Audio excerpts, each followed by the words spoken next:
All right, everyone. Again, I want to thank you all so much for attending this. I think you are going to be blown away as I was from hearing this presentation. I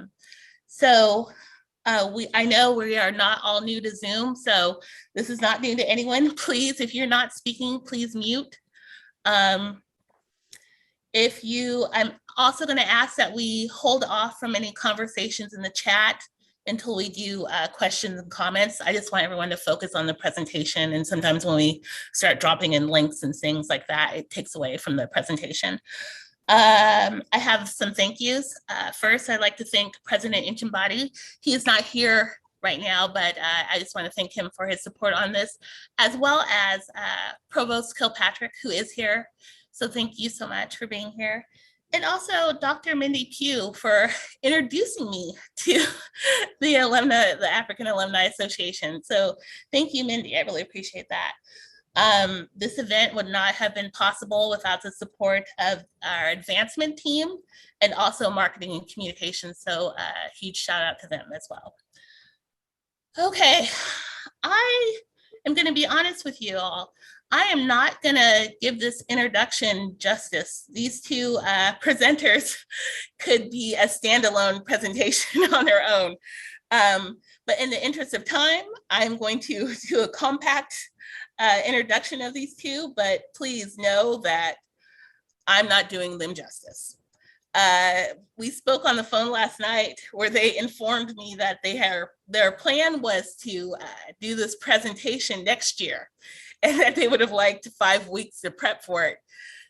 That's until they met me. I gave them this month and I gave them 2 weeks. And I can say they understood the assignment and executed it beautifully. So I can't say thank you enough to both of them. I'm going to start with Mr. Michael Hill. He is currently the chair and emeritus and historian of the African American Alumni Association. He is a Chicago native. He is from the Illinois Tech class of 1982, where he majored in computer science and electrical engineering. He served on the IIT Alumni Board of Directors, and he is the founder of the African American Alumni Association, where he served as chair until 2021. He is also the recipient of Illinois Tech Alumni Service Award in 2018. Thank you so much, Michael, for being here. Now I'll talk about Mr. Lewis Hurston. He is also a Chicago native. He earned his Bachelor's of Science in Electrical Engineering from Illinois Tech and his Master's from Georgia Tech. He is a 2-time recipient of the Illinois Tech Stryker Distinguished Service Award, and he is also the co-founder of the Illinois Tech chapter of the National Society of Black Engineers. He also served on NSBE National Executive Board, where he served as finance chair and national treasurer. Currently, he is the vice chair of the African American Alumni Association. I will tell you really quickly that I have had the pleasure of working with him and talking with him over the past 2 weeks, and I assume this will continue, but you are in for a treat. I thank you all for being here, and I hand it off to the both of you. Thank you so much. Thank you so much, Deanna. I'd like to thank everyone for making the time to participate. Today, Mike and I are going to present this work, and it's something that can be presented in 3 hours. We'll do it. Our intent is to do it in an hour. So I want to give you a special thanks to Ms. Deanna Anderson and her organization under the leadership of Dr. Peter Kilpatrick for ensuring this was coordinated and getting it as a program for Black History Month. This presentation provides just a sample of the numerous contributions made by IIT African American alumni, and along with some highlights of pioneers that influenced Chicago Black history. It's worth noting this is work in progress. I also want to acknowledge the brilliant work that assembled by IIT's historian, Dr. Mindy Pugh. She contributed to an elaborate IIT historic archive that offers critical insights to the Bronzeville area and IIT's evolution in this community. And for many IIT African-American alumni, this is personal because for many of us from Chicago, our parents or grandparents actually grew up in Bronzeville. I'd like to thank Ms. Lisa Montgomery, the director of Elevate Experiential Programming, and Kevin Smith, the former administrator at IIT, Minority Engineering Program Office, because they set the foundation for this presentation as a result of their stunning work with identifying notable African-American alumni. Now, this presentation is a collaboration with Mike Hewitt. As he was introduced, he's the co-founder of IIT African-American Alumni Association, known as IIT4A, and he's our chair emeritus and historian. We've worked on this for months, and there's very few weeks that go by without Mike or I chatting about yet another distinguished alum that we find. This initial effort with this was as a result of a benchmarking analysis. And one of the suggestions was provide a timeline, a one-page sketch of the timeline of African Americans at IIT.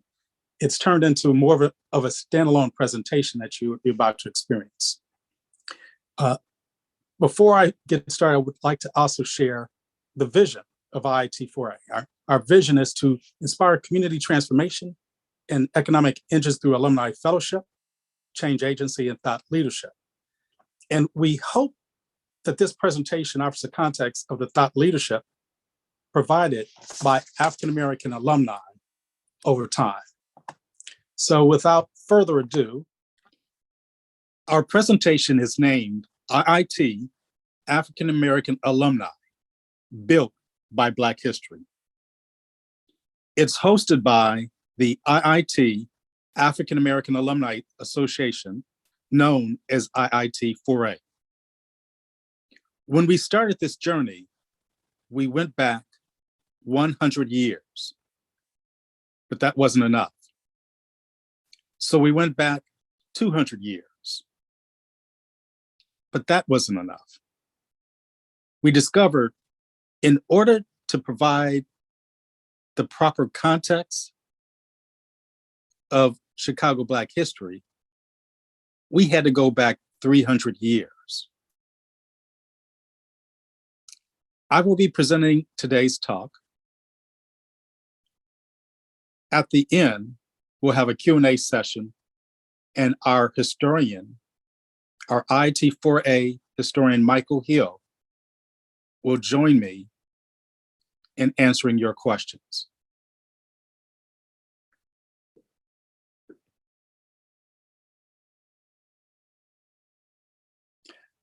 Our journey has evolved. I'll start with just the statistics.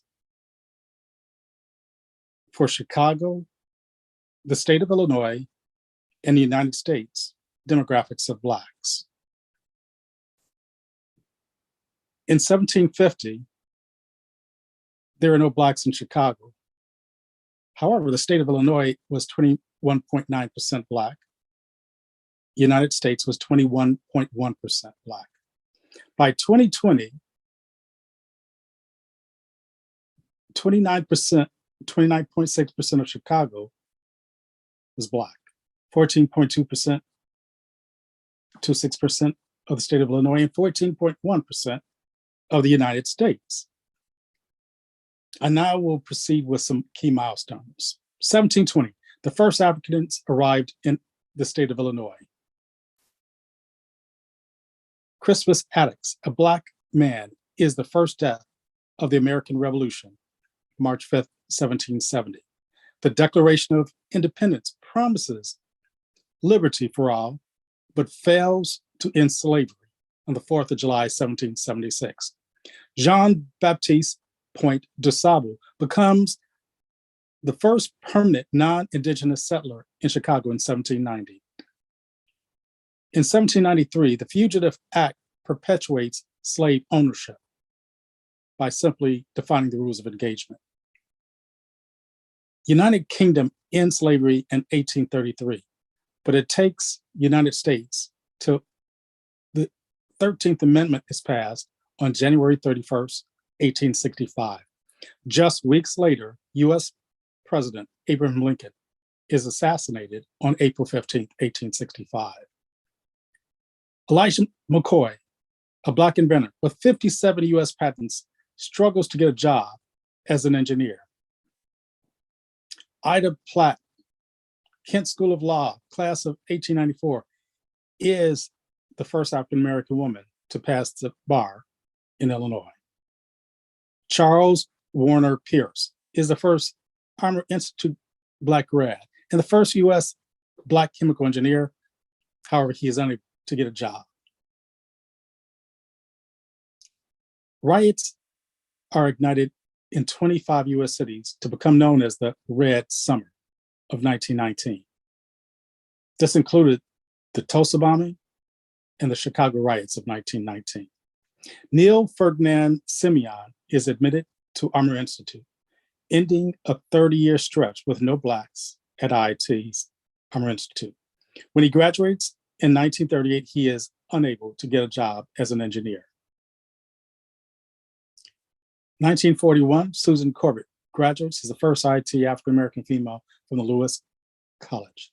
Dr. Frank Crosley is the first African-American United States Navy commissioned officer, the first person to earn a PhD in metallurgical engineering at IT, and the first person of African descent in the world to earn a PhD in this field. His success leads to President Harry S. Truman issuing Executive Order 9981 in 1948, desegregating the US Armed Forces. Together with FDR's 1941 Executive Order 8802, Executive Order 9981 prohibits ethnic or racial discrimination in the defense industry and the US military. 1950s and 60s, J. Edgar Hoover, former director of FBI, declares the number one threat to US security is the unity of the Negro.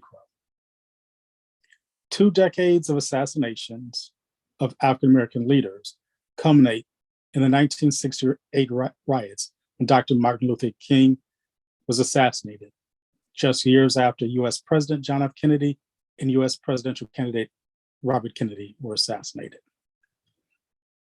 In the 60s, Dr. Robert Henry Bragg Jr. received a PhD from Illinois Tech. He serves as a research scientist at Lockheed in Palo Alto, California. During that same era, the Saba Museum is founded by Dr. Margaret Burroughs. Shirley Chisholm becomes the first African American to run for US president in 1972. In 1977, Dr. Mark Hanna graduates from IT with top honors. His superior performance contributes to the expansion of the Bell Labs Engineering Scholarship Program. Under Dr. Nate Thomas, IT leads the US in the graduation of Blacks graduating undergraduate in engineering. During this period, Reverend Jesse Jackson runs for president in 84 and 88. Mayor Harold Washington, first Black mayor of Chicago, dies of a heart attack, November 25th, 1987. 1993, Carol Moseley Braun becomes the first African-American female to be elected to US Senate. She serves 2 Senates, representing the state of Illinois. Barack Obama is elected the 44th US president. Illinois Tech alum Kwame Rao assumes Obama's US senator vacancy. In 2011, IT alumni Roderick Sawyer is elected alderman. In 2019, Rao becomes Illinois' Attorney General. US policy makers introduce state and regional voter suppression laws. Black Lives Matter protests erupt after the killing of George Floyd. An insurrection at the US Capitol building occurs on January 6, 2021. Illinois Tech has approximately 2.5% African-American student population. The US Attorney General declares white supremacist domestic violence is the #1 threat to U.S. Emmy Award winner Andrea Berry and co-founder of Silicon Graphics, Dr. Mark Hanna, are inducted to the IIT Hall of Fame in 2021. As you will tell, the items on the top reflect forward movement. Those items on the bottom are obstacles that we experience as a Black community. But it frames the journey of African American, as well as international slave trade, Jim Crow laws and Ku Klux Klan, the assassinations in our community, and voter suppression laws.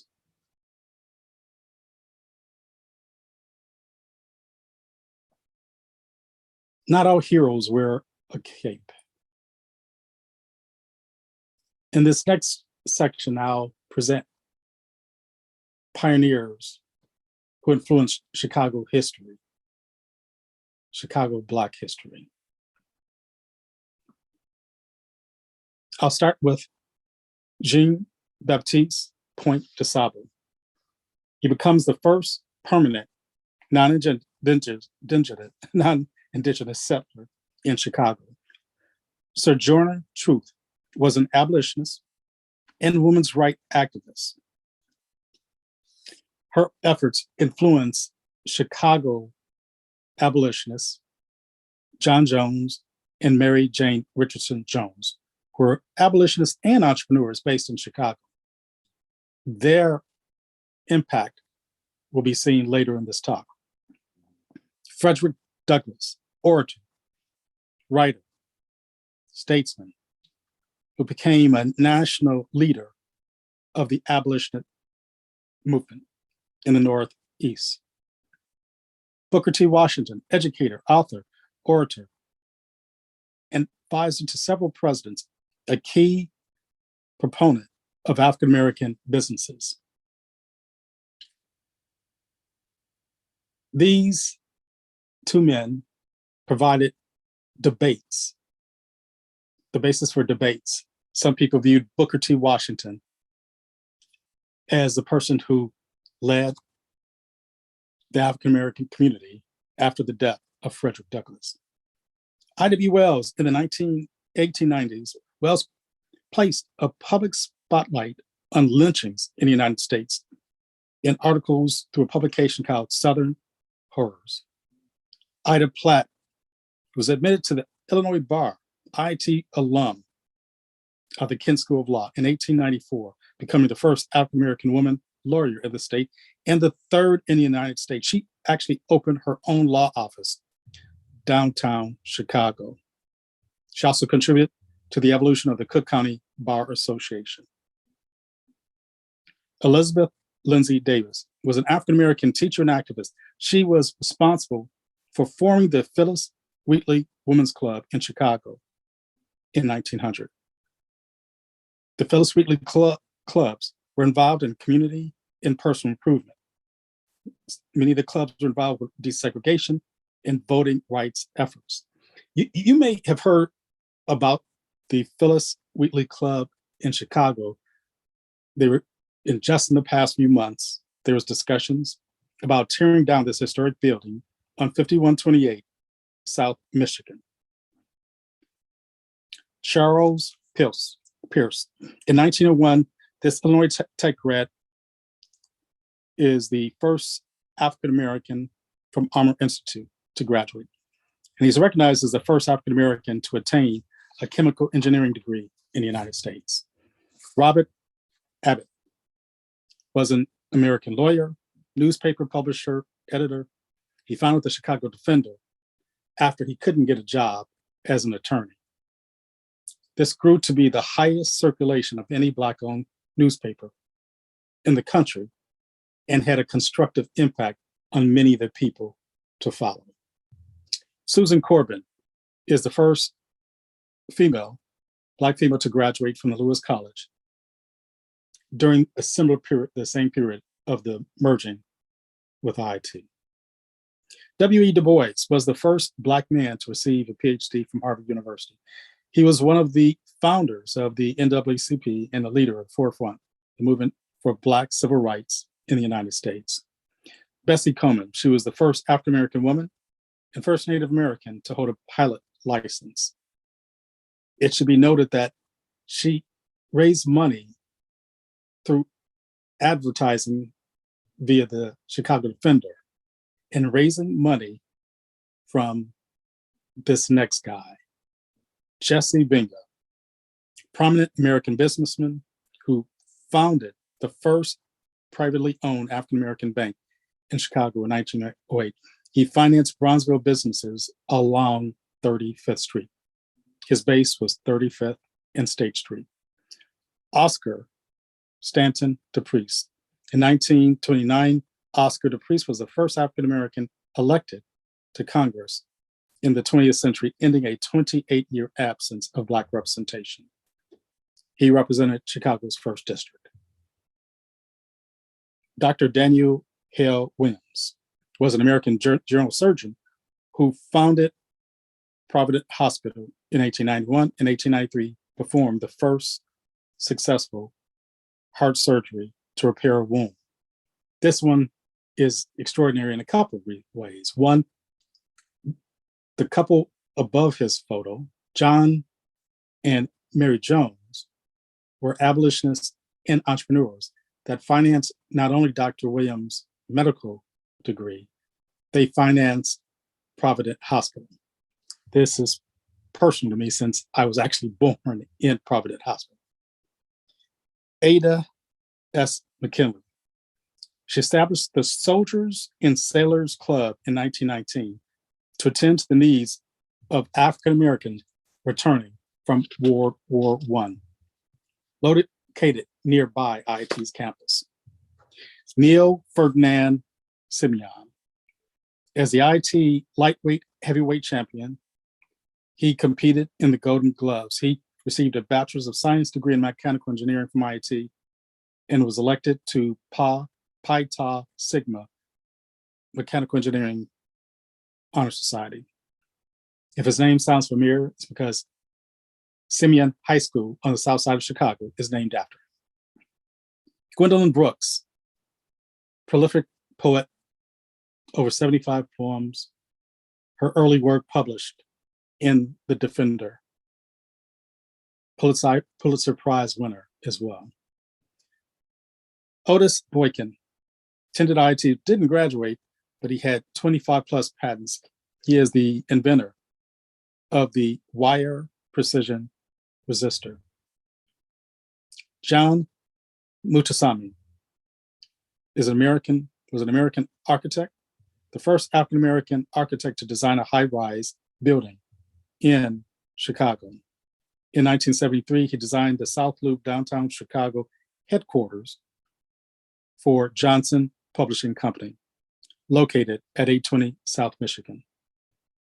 Gloria Ray Hallmark is a member of the Little Rock Nine, the 9 African-American students who desegregated Central High School in Little Rock, Arkansas in 1957. She's an IIT alum. She graduated from IIT with a bachelor's degree in both chemistry and mathematics. Dr. Frank Crosby, first African-American United States Navy commissioned officer, first person to earn a PhD in metallurgical engineering from IIT, and the first person in the African set to earn a PhD in this field. Dr. Robert Henry Bragg received a BS, MS, and PhD in physics from Illinois Tech. What's particularly interesting about Dr. Bragg and his era is that he came out in 1960, ushering a period when African Americans were able to get jobs in the field that they studied, even if they weren't in the military or working on a defense contract. Malcolm X, slain civil rights leader who spent time in Chicago.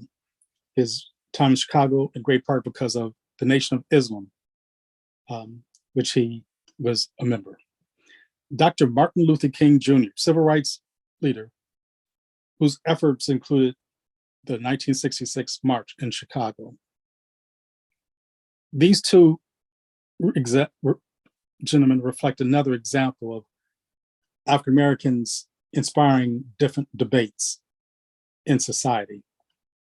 What most people don't realize is when Dr. King was involved in the protests in Chicago, he actually stayed in Bronzeville. Dr. Margaret Taylor Burroughs. In 1961, she founded DuSable Museum. And we'll hear more about DuSable later on this page. John Johnson was an American businessman and publisher. Johnson was the founder of Johnson Publishing Company, headquarters in Chicago, Illinois, featuring Ebony and Jet magazines. Shirley Chisholm. In 1968, she became the first African-American woman elected to the United States Congress, representing New York. She became the first Black to run for president in the United States. Both of these accomplishments influenced African-American progress in general and progress with African-American females in politics. She's not an IIT grad, but her influence on IIT grads, you'll see later. Ralph Metcalfe was an American track and field sprinter and politician. He served in the United States Congress for 4 terms. In the 1970s, was a Democrat from Illinois serving the same district that IIT is located. Congresswoman Cordis Collins, first African-American female congresswoman representing Chicago. When she was elected, she was also the first African-American woman elected to Congress in the Midwest. Not an IIT grad, but a Northwestern grad.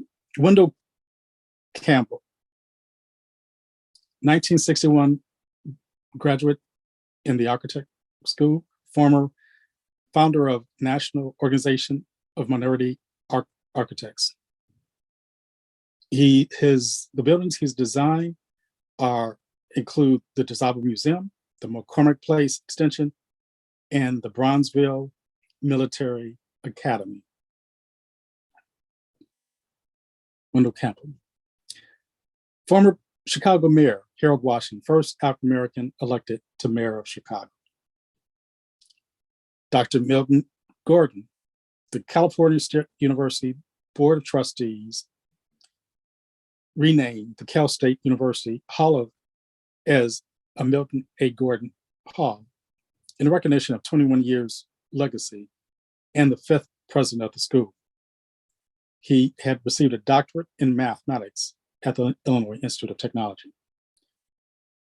Charles Harrison, another IIT grad, prolific designer, former VP Sears Roebuck, numerous designs including reshaping the Viewmaster and designing a compact sewing machine and carrying case.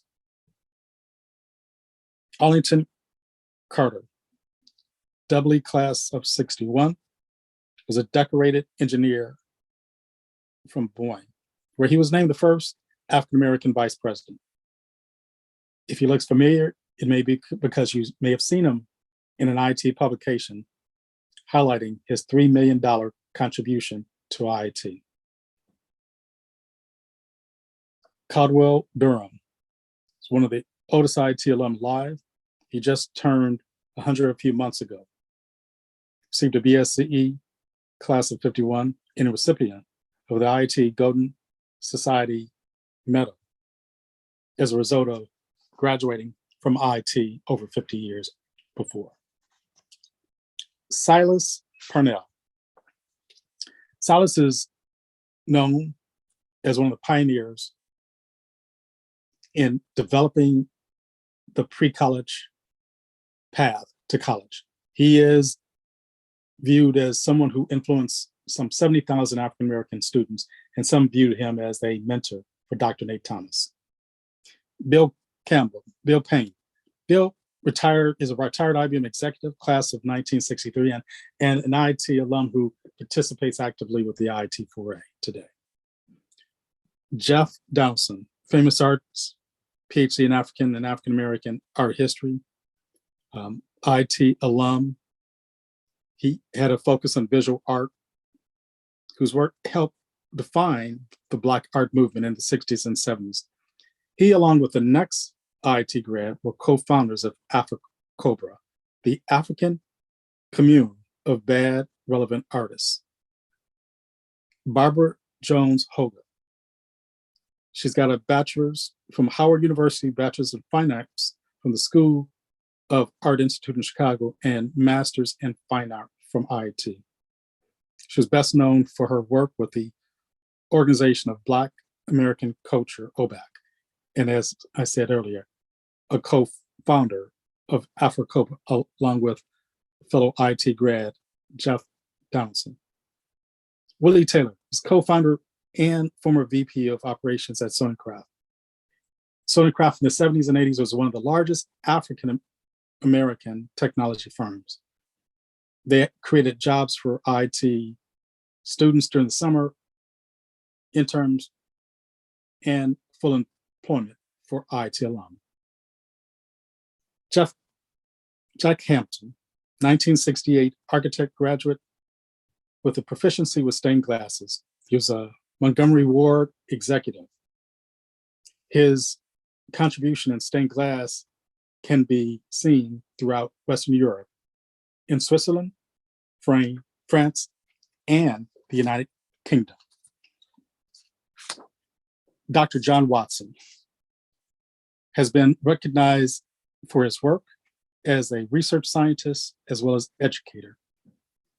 He's a founding member of the Coalition for the Advancement of Blacks in Biomedical Science, winner of the 1985 Henry McBay Outstanding Teacher Award, and the 1994 Lifetime Mentor Award from the American Association for the Advancement of Science.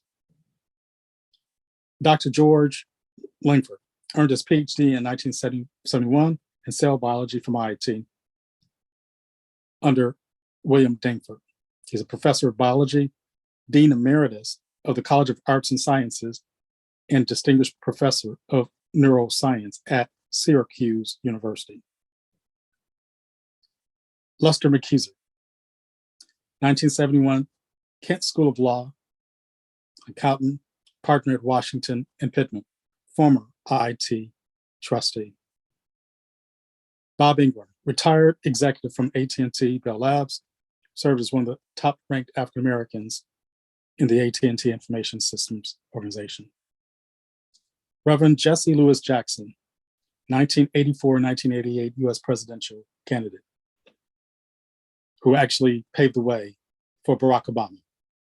Dr. Nate Thomas, architect of the IIT Minority Engineering Program, which led to 500 plus African-American IIT alum. Dr. Howard Adams, from the mid-70s to the mid-90s, Adams served as the executive director of the National Consortium for Graduate Degrees for Minorities in Engineering and Science, known as GEM. Under his direction, majority of the African-American alum that went from bachelor's to master's engineering received scholarships through GEM. Tony Harris. Tony is a native Chicagoan and is one of the co-founders of the National Society of Black Engineers, along with the Chicago Six. He was the first national chair of NSBE. He's a successful businessman, got his MBA from Harvard, and he's an entrepreneur. He's not an IIT grad, he's a Purdue grad, but he's a Chicago native. Dr. Mae Jemison, American engineer, physician, former NASA astronaut. She became the first Black woman to travel into space. And she's one of the two African-American female astronauts out of Chicago, and there's only 3 African-American female astronauts. Dr. Mark Hanna, co-founder of Silicon Graphics and board of trustee member. Dr. Hanna has numerous patents in graphic design. He's, as I stated, a current member of the IT Board of Trustees. Dr. Dale Wesson received his chemical engineering degree from IT, master's from Georgia Tech, PhD from Michigan State. He is one of the highest ranked African-American in education as the current provost for Clark Atlanta University. He also set the trend of African Americans engineers going from IT to pursue a master's at Georgia Tech. Sherry Brown Littlejohn, retired executive from Wells Fargo. She's a member of the Alumni Board of Trustees, chair of the IT Alumni Board, and one of the first Black females promoted into technical management at Bell Laboratories. Spencer K. Foote, retired Lucent executive, where he served as one of the highest ranked African Americans. Tyberg Cousins Arthur, retired IBM executive. She had global management director role with international accountabilities in United Kingdom, France, and Hong Kong. Mark Anthony Cartwright, distinguished member of the technical staff. He was one of the first and few African American distinguished members of the technical staff. Unfortunately, we just lost Mark at the end of last year. Dr. Bill Payne, Executive Director, Science and Technology. He, at the University of Chicago, he has a PhD from IT featuring groundbreaking work in photonics. He holds numerous patents. Sharita Caesar, Senior Vice President, recently recognized for being a pioneer in the cable industry. She's had leadership roles with the Society of Women Engineers. Dr. Ozzie Owens, PhD in chemical engineering, did his undergrad at IT, PhD Northwestern, and holds numerous patents. Harold Singleton, IT bachelor's, went to pursue an MBA from University of Chicago. He has held executive roles including in the finance industry, including vice president, managing director, head of manager selection and portfolio construction at Lincoln Financial Group.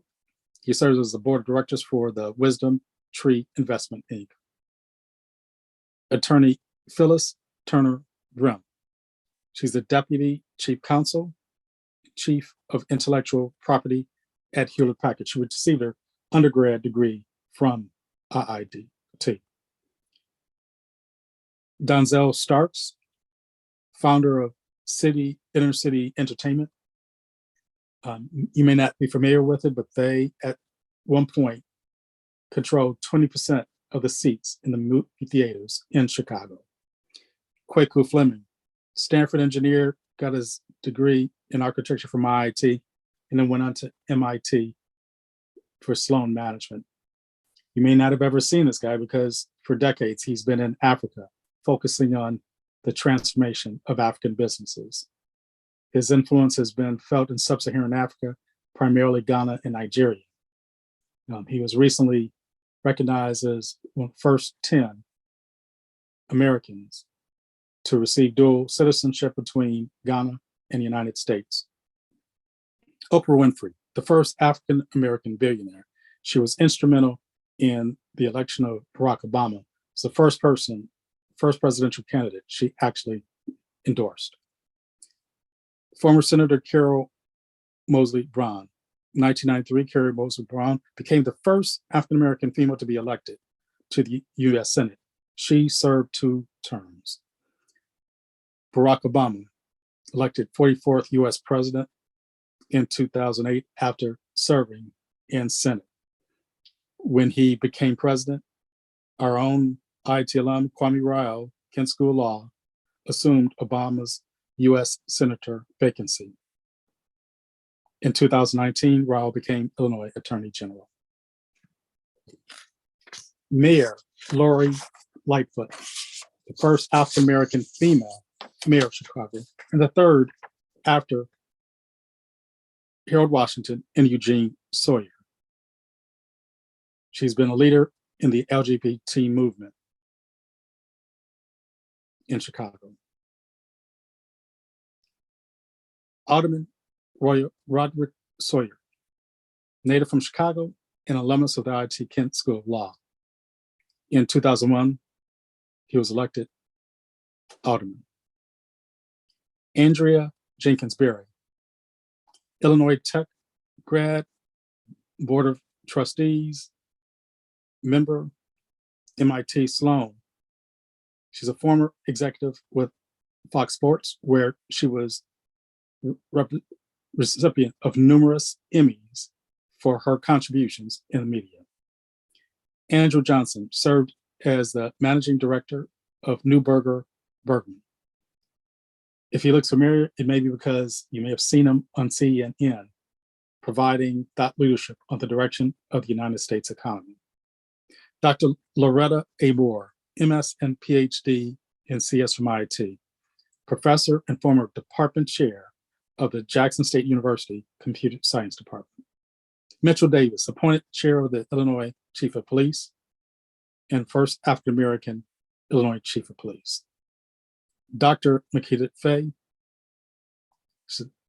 movie producer and film executive. She did her undergrad at IIT in engineering and PhD from Georgia Tech, probably one of the most educated producers in Hollywood.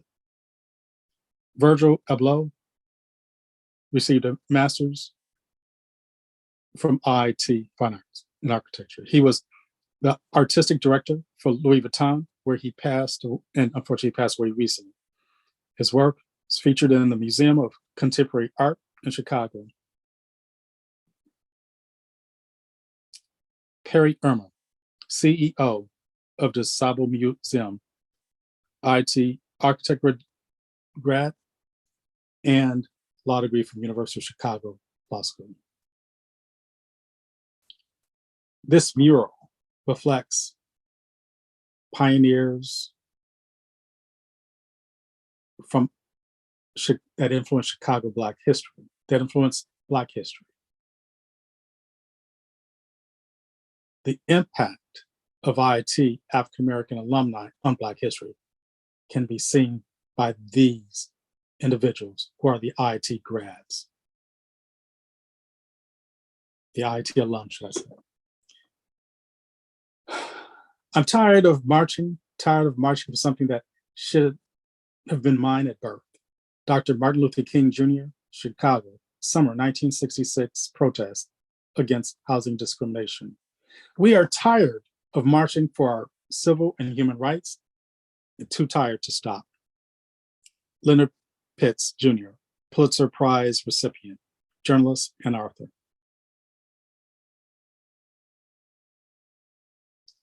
I'd like to continue on with the recognition of the first 75 years of IIT African American alum from 1894 to 1969. It's framed by Jim Crow laws, assassination of Black leaders, voter suppression laws. With that backdrop, IIT evolved. Chicago's Kent School of Law, founded in 1887, merges with IIT in 1969. Armour Institute, founded in 1895, merges with IIT in 1940. Lewis Institute, founded in 1895, merges with IIT in 1940. Between 1902 and 1933, Armour Institute appeared to be absent of women and people of color. Institute of Design, founded in 1937, merges with IIT in 1949. The Midwest College of Engineering, founded in 1967, merges with IIT in 1986. Stewart College of Management, created in 1969. African American pioneers were at IIT in the late 1800s. Ida Platt, Robert Abbott, Charles Pearson. After a 30-year period of no record of African American students at Armour Institute, and after the 1919 Red Summer riots in response to white attacks on Black communities, the next wave of pioneers, Susan Corbin, Neil Ferdinand Simeon, Otis Boykin, walked through our halls. Executive Order ADL 2 by President Roosevelt in 1941 was intended to eliminate discrimination in the military.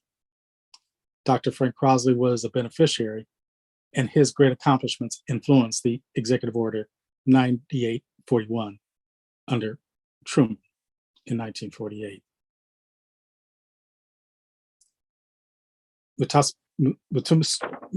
John Mutusami, architect, comes out of IIT. Brown versus Board of Education, 1954, is passed, but our own Gloria Ray Hallmark challenges the efficacy. The Executive Order 10925 by Kennedy, once again, is to eliminate discrimination. Dr. Braggs rounds off the next wave of pioneers. And by the Executive Order 10925 under Kennedy, it opened up a new era where African Americans graduating from IIT, coming out in STEM, could actually get a job in their discipline. It also led to a whole nother wave of African American leaders from IIT.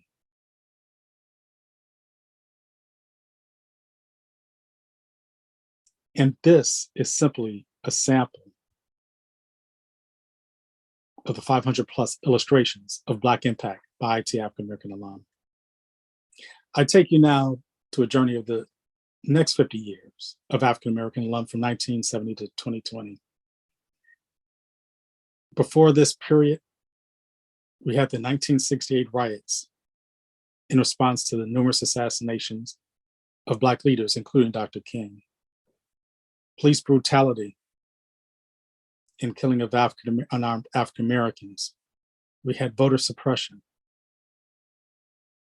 In the wake of that, we had Dr. Nate Thomas join IIT, the first of a number of great African American Black administrators. By 1978, Dr. Nate Thomas had established the foundation of African American recruitment with the Minority Engineering Program Office. It established a healthy pipeline of African Americans pursuing STEM professions, fueling IIT for the next 20 years. He also influenced a greater gender balance at IIT and an increased representation by Hispanic and Latinx. This is a sample of those who came to IIT in the mid-70s, whose performance really created the opportunity for the next wave of African Americans in the 1980s and beyond.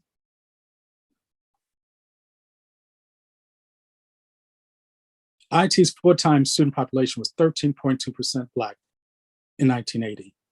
Black females accounted for 25.2% of IIT's full-time population in 1980. Unfortunately, IIT's full-time student population dropped to 5.5% Black by 1998. Black female full-time population dropped to 7.5% by 1998. The Ed Kaplan Institute was created in 2018. By 2020, Blacks accounted for 3.6% of IIT's full-time undergrad and 0.7% of its grad.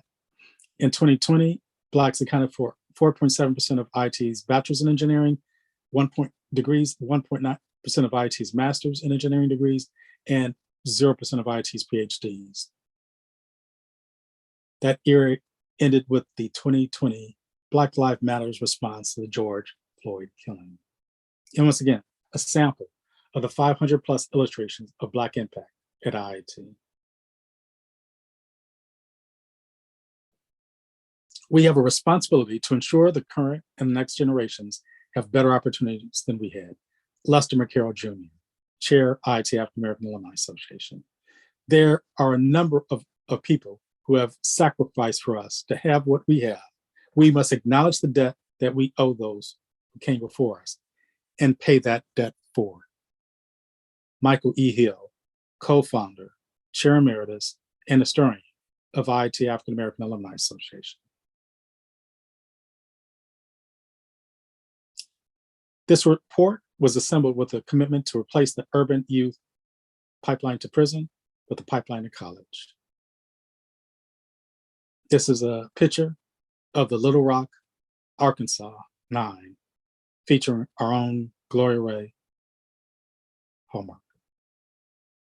Over 50 years later, they still stand for justice. I'll leave you with art by IT alum Barbara Hoga and a lovely quote: "To be free, know thy past, prepare for the future." In closing, I share a quote. In the words of IT's president, Dr.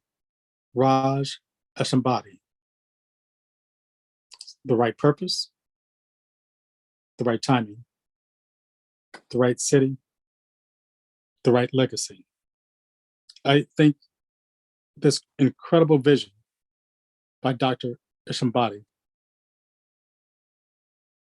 is one anyone can embrace, whether or not you're from Chicago, from overseas, Black or white, Hispanic, Asian, or one of our international students. This concludes our talk. We will open our discussion for questions. Thank you so much for your attention. Thank you both. Does anyone have any questions? You can either drop them in the chat or you can just raise your hand and I can see you. Or you can just unmute, start talking. Did anything come up for anybody? Any thoughts? Hi, Deanna, this is Andrea Berry. I'm on my phone, so I apologize for no video. But first of all, Lewis and Michael, I just want to thank you. Thank you for the acknowledgement, but thank you for this history, because I learned something here that we should continue to archive all of these accomplishments, because I think that we haven't even, scratched the surface on the number of people. So I just wanted to acknowledge that there are so many other African-American leaders and graduates who came out of IIT or who were associated with IIT. And I think this type of work and this type of archiving is amazing. And I just want to thank you guys for putting this together and acknowledging what we did and how we've contributed to the city of Chicago, as well as globally. We've had some major accomplishments and major contributions that have stretched across the world. So thank you. You're welcome. I'm certain Lewis feels the same way I do. I'd like to clarify something, and I really didn't think about it when all our dress rehearsals, and Lewis has gone over this with me many times. A couple of things, one of which is the Black professionals, a small cadre that managed to get STEM degrees from IIT, obviously owe a debt to President Roosevelt's executive order opening up the military, as well as to defend those lucrative federal civil and defense contractor jobs to Negroes. That was a big deal. But the reason he did that is because of the lowly Pullman porters who threatened to go on a national railroad strike if these more lucrative opportunities were not open to Black people. Big deal, really big deal. I mean, when you watch that movie Hidden Figures, the reason those women got those jobs was because of the Pullman porters. The Pullman porters were also the guys that distributed the Chicago Defender nationally, fueling the Great Migration. So nothing occurs in a vacuum. There's all this interaction. Someone does something that supports someone else. And what we see is that the technology graduates after World War II basically were able to find employment in the fields of their education. Charles Pierce never really worked as a chemical engineer per se. But what's ironic was that when he He was actually teaching physics at DuSable when our oldest living Black alumnus, Caldwell Durham, was a student there. I haven't got straight whether or not Caldwell was actually new or in his class, but they were there at the same time. Jesse Bingham, Lewis mentioned Jesse Bingham's bank. Well, the issue with one interesting point is, looks like Peter Kilpatrick is sitting in the Galvin Tower on IIT's campus. Well, guess what? He's sitting right above where Jesse Bingham's bank was. You had this community. This Armour Institute was right in this community adjacent to Jesse's facility. And then I got an interesting trivia point, and it never occurred to me to mention this to Lewis. There is actually a direct IIT Obama connection at a very personal level. There was a professor who used to chair the social sciences department, I believe, William Grimshaw. He used to babysit the Obama sisters.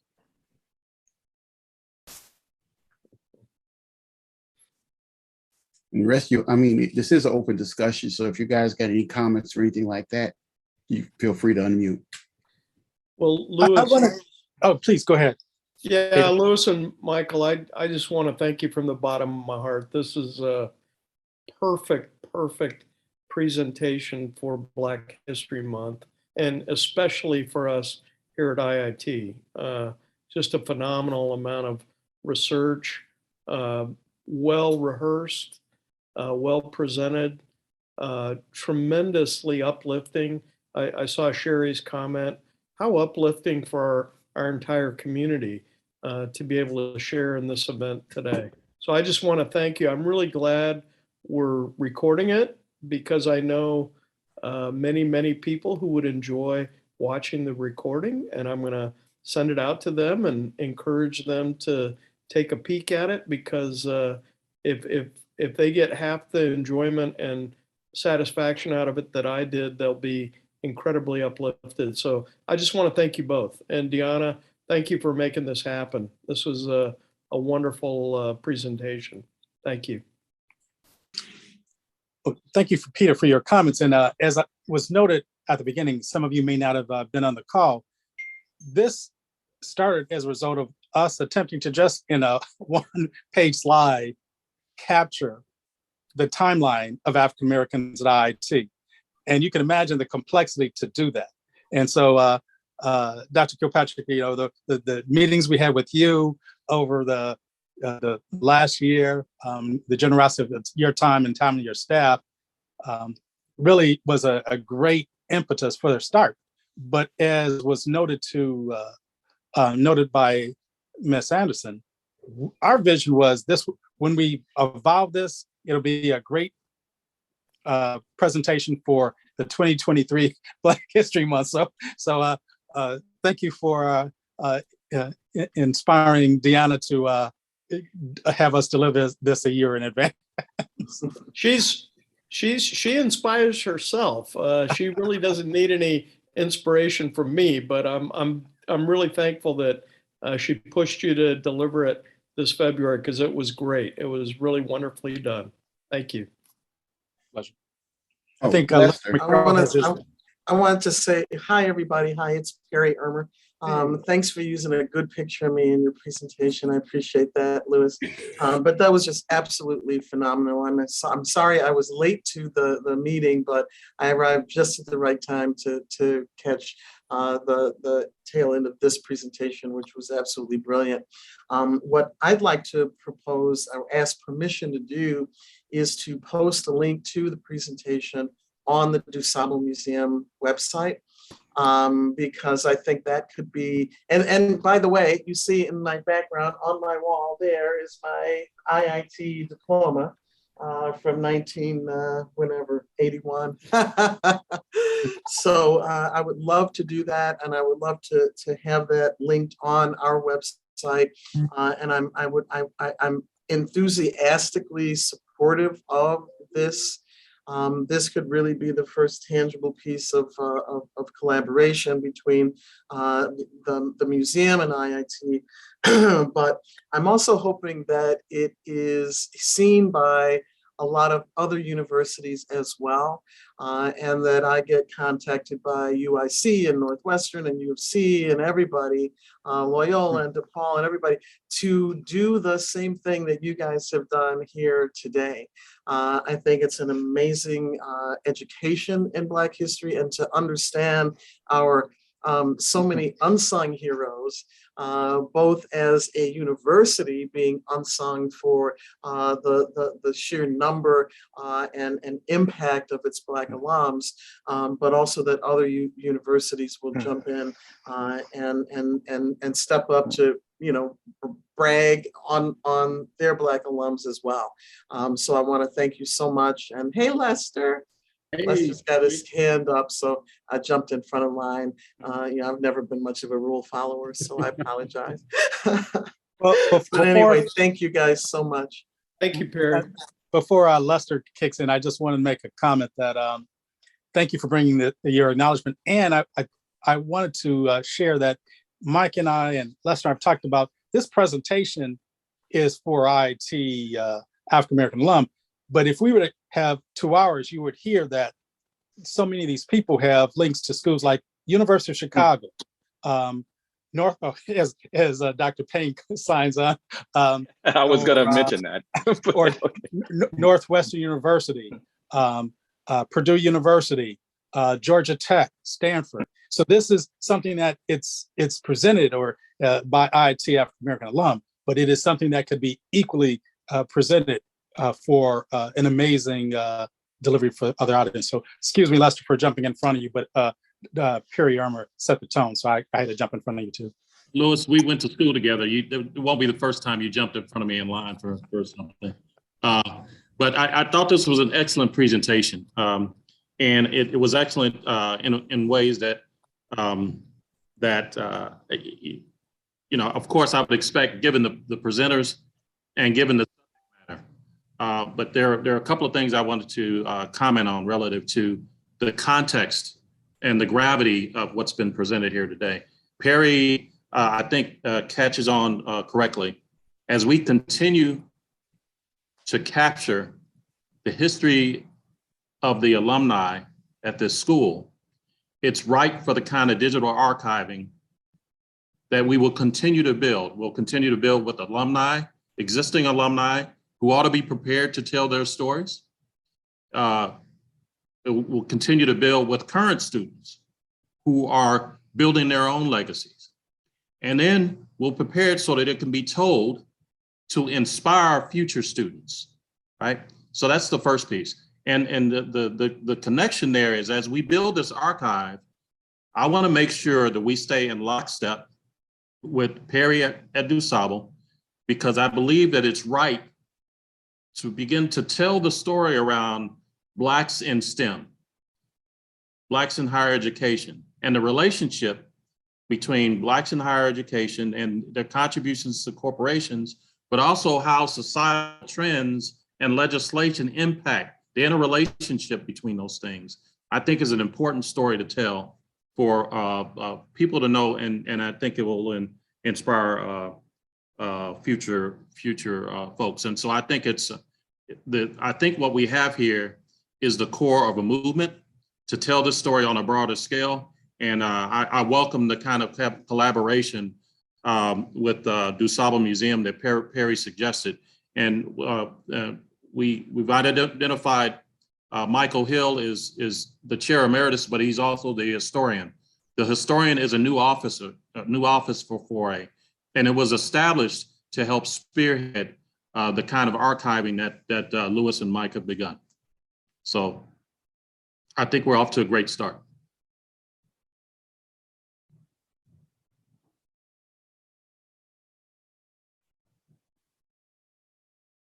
Bill? Okay, Bill, Scooter Payne is first, next, and Hey, Andrea, then so Raymond.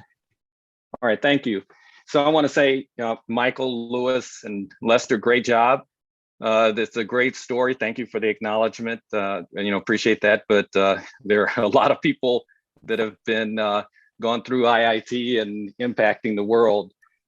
So I think this will be a great story definitely for IIT students, to give them a vision of the paths going forward, and we help to pull them along. But also, I'd like to tell this story to some of our students at the University of Chicago who are working in science-related fields, not exactly engineering. We have a kind of a non-conventional engineering program called molecular engineering.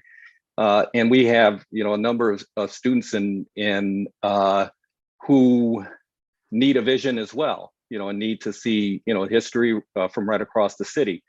And also it can help, I think, with respect to, potentially bringing groups together from across universities, as, Perry was mentioning. So I'd like to help facilitate that, from my side, from the University of Chicago, and, help to at least tell the story more broadly. But great story, great work, and thank you.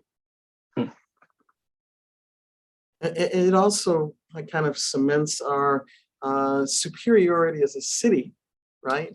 That the universities in Chicago have produced such a huge amount of impactful, important, and accomplished Black alums. So I like that idea, Bill. I like that a lot, and I'm sure that we will be able to find Black alums from other universities. But I love the fact that IIT is leading the way. I like that. I like that a lot. Okay, Andrea. Hi, yeah, hi guys. One thing I'd like to see is this information. It could be used, we're always talking about how to diversify our incoming freshmen or incoming students. This information could be used as a recruiting tool, so that you could say, coming to IIT, this is what the outcome is. So even prospective students, whether they're undergrad or grad, should be privy to this information, as well as freshmen who are here should be, when they come through orientation, if they haven't seen it on the recruiting end, they should look at it upon orientation and all the Black students at the school, because they need something to strive for. So I think that if we can incorporate this, maybe a condensed version or something like this as part of the recruiting tool when we're going around the country and trying to get Black students, or even in the cities, even the Chicago Difference. This could be a hook for the Chicago Difference initiative, where we use this as a tool. So maybe we can refine and refine the actual presentation, because I think it's brilliant that they should have this at their fingertips. Because I can guarantee you most of the Black, or even most of the students at IIT, doesn't have to be just Black students, aren't aware of this information. Andrea, thank you so much for that comment. One of the things I'd like to mention is IIT 4A Chair Lester McCurl, who spoke a few moments ago, he had encouraged Mike and I to, once we had unveiled this, because we did just a preliminary version a few weeks before, that to work with someone like yourself, to use more innovative technology and social media to tell the story. This is our effort to put this into visuals. As many of you know, and I spoke at the beginning, Mike Hill and I, we don't go a week without one of us discovering another African-American alum. And Mike, as you know, is an amazing historian. And he was a historian before he became the IIT 4A historian. But this is just the beginning. And I think Lester McCurl's vision is that picture with the display of notable alum becomes a mural in DuSable Museum and IIT. But that's about a bit in the future. I think Sherry, I saw your hand up. Ray was before me. Okay, Ray Nelson. Yes, thank you, Sherry, because I actually have to sign off of the computer as soon as I make my comments, and I'm still going to be connected on my phone. but I'll keep my comments succinct because of that. But what I did want to mention was first, Louis and Michael, you did an outstanding job. I would want to challenge you. When you said that the presentation was a work in progress, I would say it's evergreen. Because there will be many more contributions made by people that have been at the university, are at the university, and will be coming to the university. And so I would add to Roger's comment that it's not just the legacy, it's also the future. Thank you. Great upgrade. Sherry. First off, thank you, Lou and Michael and everyone else who contributed to this moment that we're having. You know, as Black folks, we are known to set the tone for what needs to happen going forward. We don't always get credit for being out in front and being the pioneers for something that sets the tone for how we want to deliver information. But as the alumni chair of the university, I will say to you, this is something that we need to do more for IIT overall, where you guys have actually showed us how it can be done, what we can add to it, so that we can actually put IIT on the map. As Perry said, I like the idea that IIT is leading the way. We have been for too long a diamond in the rough. It's time to polish ourselves up, show all of who we are. We are known for being the social consciousness, if you will, of the Chicago area and in STEM. It is time for us to take the lead and drive this forward. April Welsh is wonderful. She has been a pioneer in so many ways to get us where we are today. And it's for all of us to step up, all of us to step up in every way possible to make IIT what it needs to be, speaking on behalf of African-American students, as well as IIT as in general as a STEM, and what we're trying to do to set ourselves apart, not only for Chicago, but for the nation and for the world. We are a global institution and we need to lead the way. Thank you again to Lou and Lester and to Michael for bringing this to us today. Thank you. Thank you so much, Sherry. I wanted to piggyback about just the messaging, because one of the things I had a conversation with Mike Hill, I think it was about a year ago. And you know, at that time we had probably 25% of this content. And I said, Mike, I think we have 50 amazing stories of our African-American alumni. And he said, no, Lou, we have over 500 stories. And this is just a soundbite. This presentation at best has around 100. Probably some 15% of the IIT African American alum, and it's inspiring the contributions ranging from the late 1800s to recent alum in the past 20 years. And so with the opportunity to share this reality, this history, we hope that it'll propel even more forward movement of IIT African American alums. So thank you so much for your comments. I see Lester has his hand up. Yeah, I was going to make a comment that it was evident from the presentation the kind of impact that IIT and its alum have had on the surrounding community and the country. And it was unintentional. It was unintentional. Imagine the impact IIT could have if we decided to be intentional about the impact our alumni and our students could have.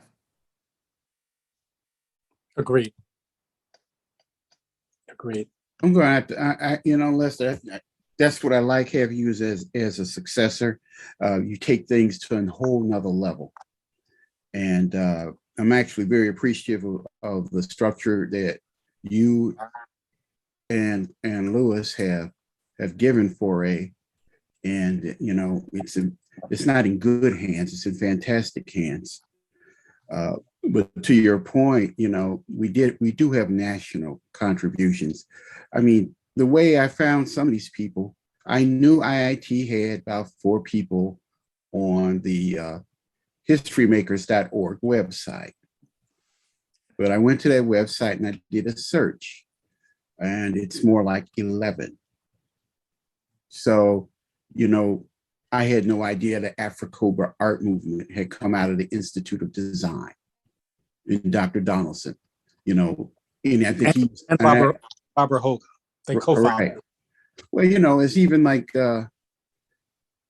when I first read his interview, he mentioned a project that he and some other Black artists had on the south side of Chicago. They picked a building randomly, and without the consent of the landlord, they started a community mural, which it sounds like nothing now, but until they did it, no one else had done it. Now community murals are all over the place. We said when they did it, it was big news. They were interviewed by reporters from Germany. But, you know, it's that Chicago thing. It's something in the water in Lake Michigan. You know, it's a city of innovation where people get started. I mean, jazz and blues were regional musical phenomena till they came to Chicago. And that's when he took over the world. Everybody talks about the British invasion when the Beatles came to America. Well, before that, there was the Chicago invasion in the 1950s when those Chicago blues musicians went over there to England and inspired those future British rock stars. Chicago is a city of innovation. You know, things happen. And Dr. Donaldson mentioned that. And he never got back to Chicago, but he always wanted to, because for him, that was the most creative period of his life. So IIT is uniquely located. The administration has a commitment to building ties to the community in which it resides and tapping into that vast potential. Great. Thank you for sharing that, Mike. Are there any more comments or even questions before we wrap up today?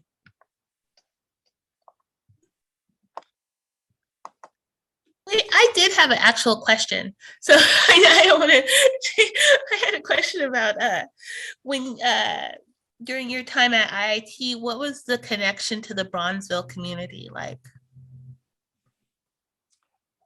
That's an interesting question. Mike, would you like to take that one?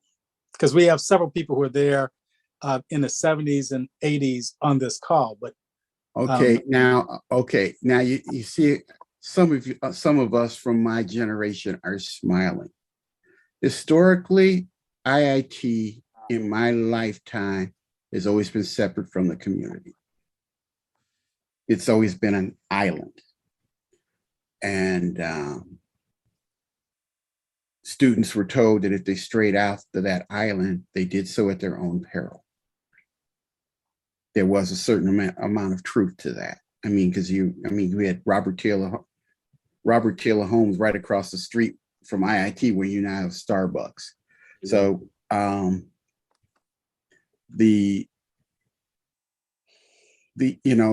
basically, to summarize it, we really didn't have a good relationship with the community. And even I remember about 5 years ago, Andrea and I and several other people had lunch at a Mexican restaurant in Bridgeport, which was ironic to us because if we'd have tried to sit down at a restaurant in Bridgeport back in 1982, it would have been suicide. If we tried to go, a Black student went west of Comiskey Park, you were gonna come back running. That's if you were lucky. So this is a huge paradigm shift. And it really, to be blunt, it really goes back to the founder's intent.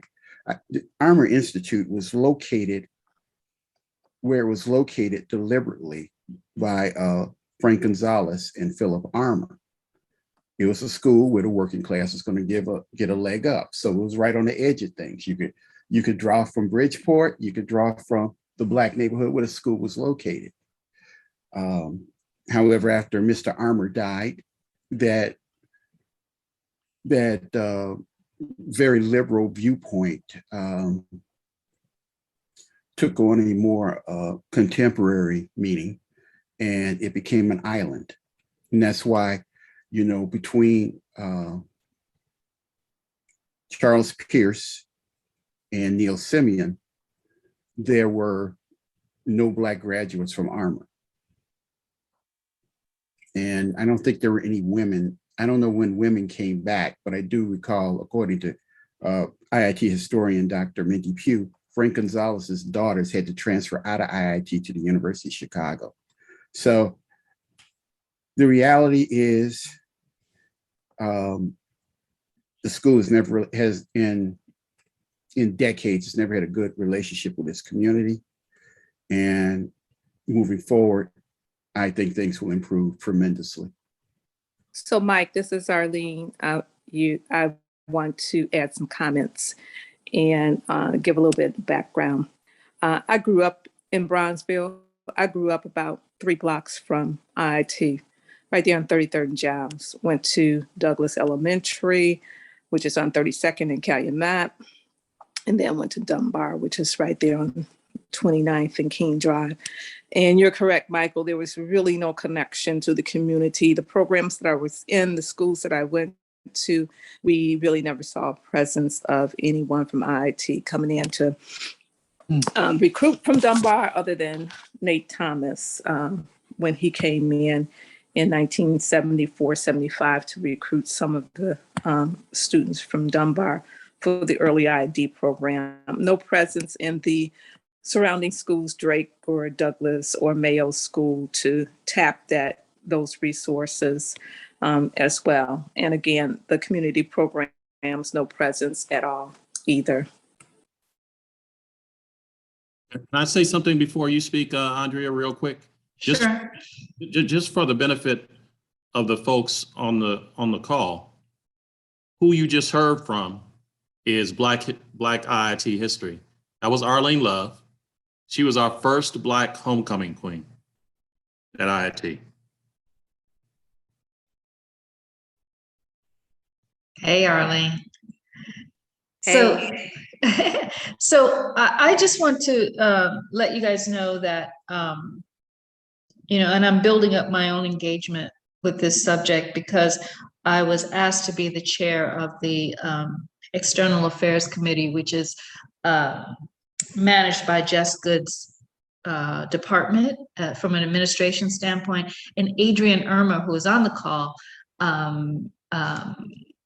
is part of his department. She's an assistant vice president of the group. And there are the intent is to increase that level of communication with the surrounding community. And I don't want to put Adrienne on the spot right now, but there are going to be some programs where we are going to be engaging with not just the Bridgeport community, the Bronzeville community, but also the South Side of Chicago, the West Side of Chicago, and all of that. And Adrienne is also tied in with government affairs. So I think you're going to see some changes. And I do agree with all of you. There was IIT was on its little oasis island back in the day, but I think that the new administration is very cognizant of the necessity to engage the surrounding community. So you're going to see a lot more of that coming in the future. So I just wanted you guys to know that. And I don't know, Adrienne, if you want to mention anything or any projects you may be working on, not to put you on the spot, but I just wanted to let you guys know that the university recognizes that. Okay, before anybody says anything, Lisa Montgomery had her hand up. Hey, everybody. It's good to see everyone on the call, on this chat today.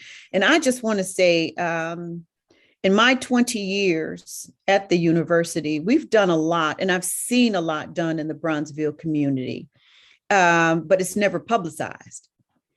And so I think that is a lot of the problem. I worked in community affairs for 3 years. I worked side by side with Lester there. We did a lot to support the small Black businesses in the Bronzeville community to help them scale.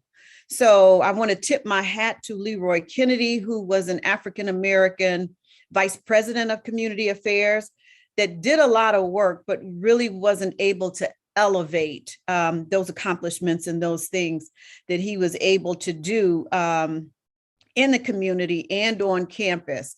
And I know for myself, there's many, many programs that I hosted, supported, and definitely the Bronzeville community was my partner in all of that work. So much has been done, but a lot just has not been promoted or talked about. So if we can go back and capture that information from all of the departments, the iPro department, iFish has done a lot of research studies within Bronzeville.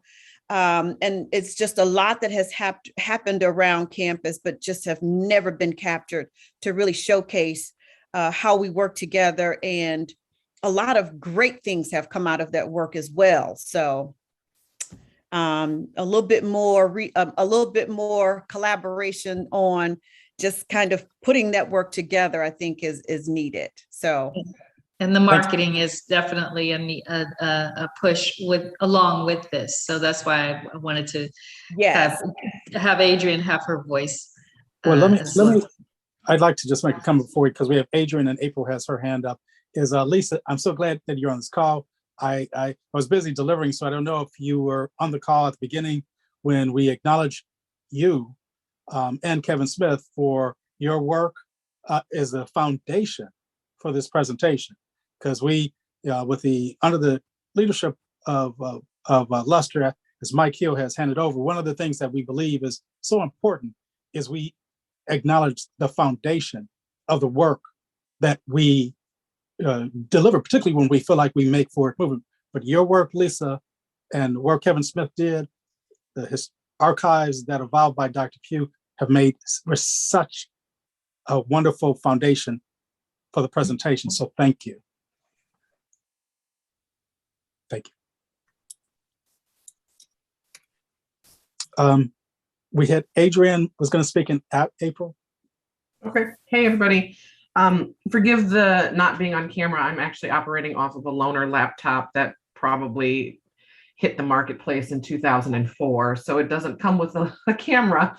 But I definitely wanted to sort of echo a lot of what Andrea shared, in that marketing and communications is doing our very best to coalesce all of the disparate, very positive impacts that we're having across the university and different business units into concise, cohesive messaging that will shine a light on a lot of the very positive things that we're doing.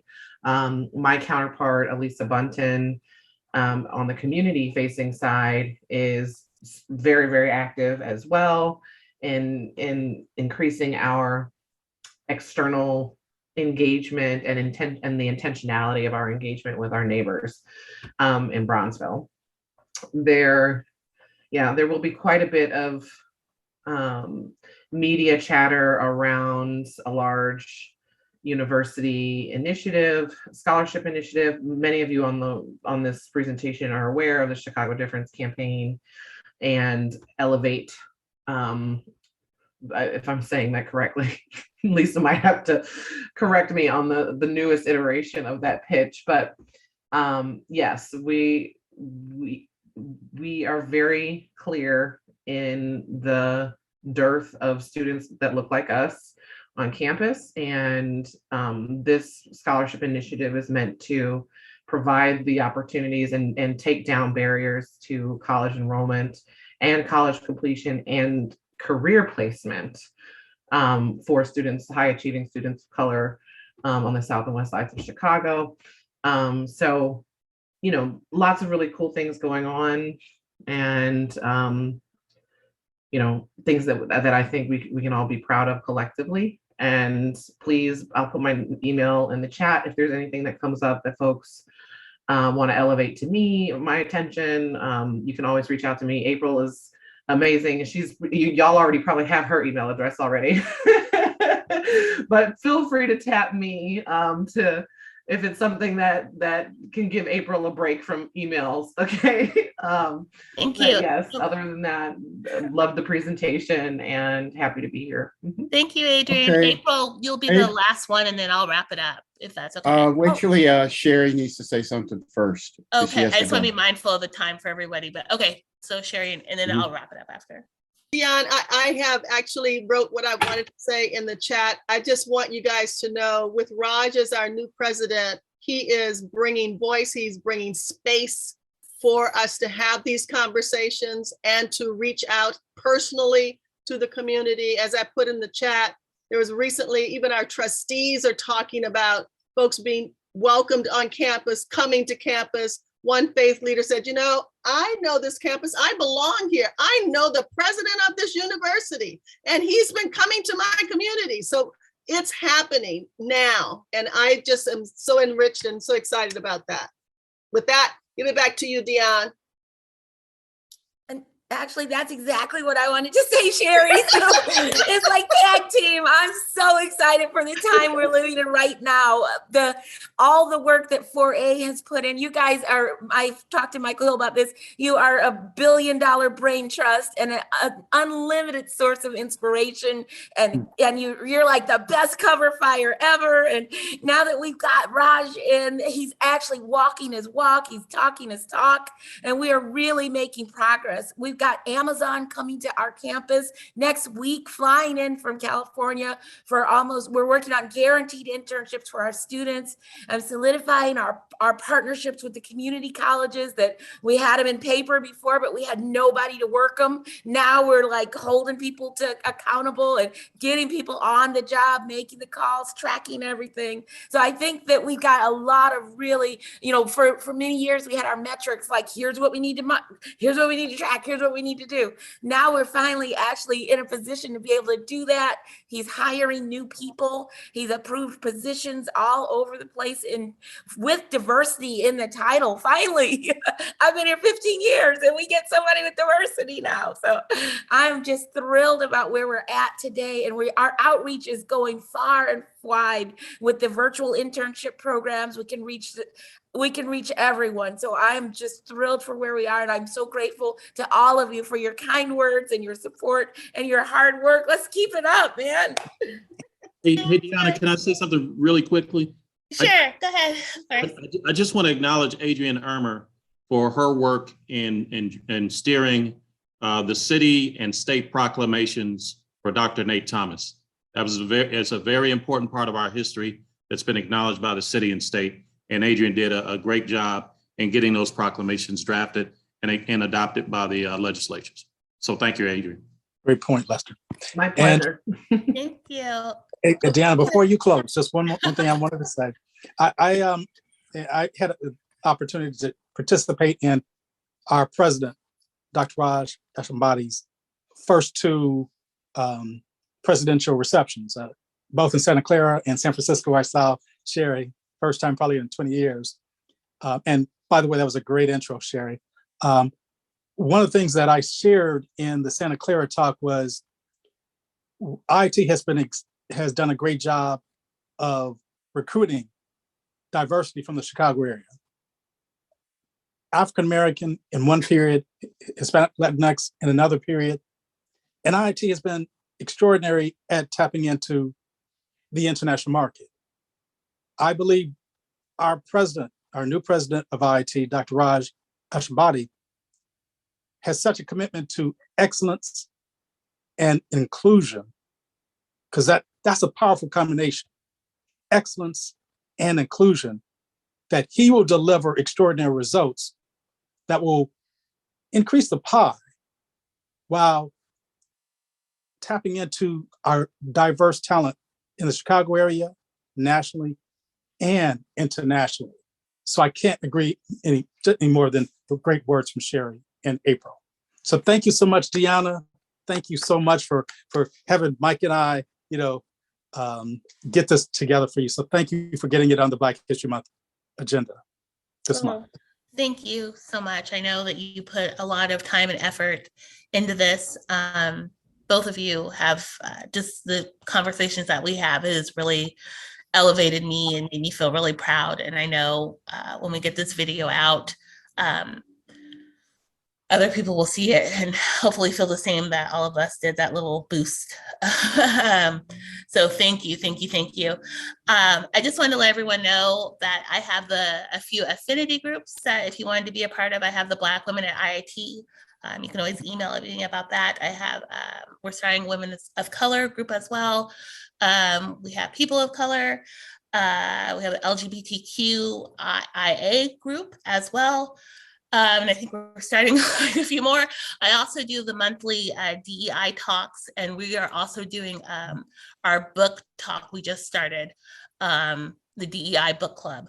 So we just started our book this month. So if you're interested, please email me about any of that. But again, I want to thank all of you for taking the time to be here. And definitely, I cannot say thank you enough to Michael and Louis. It has been an absolute pleasure. This will be not the last time I bug you both. Now that I know how talented and amazing you are to work with, I will, the band's gonna stay together. We're not breaking up. This band's gonna do some more shows. So thank you again. Thank you all. And have a great evening. Thank you. Pleasure. Cheers.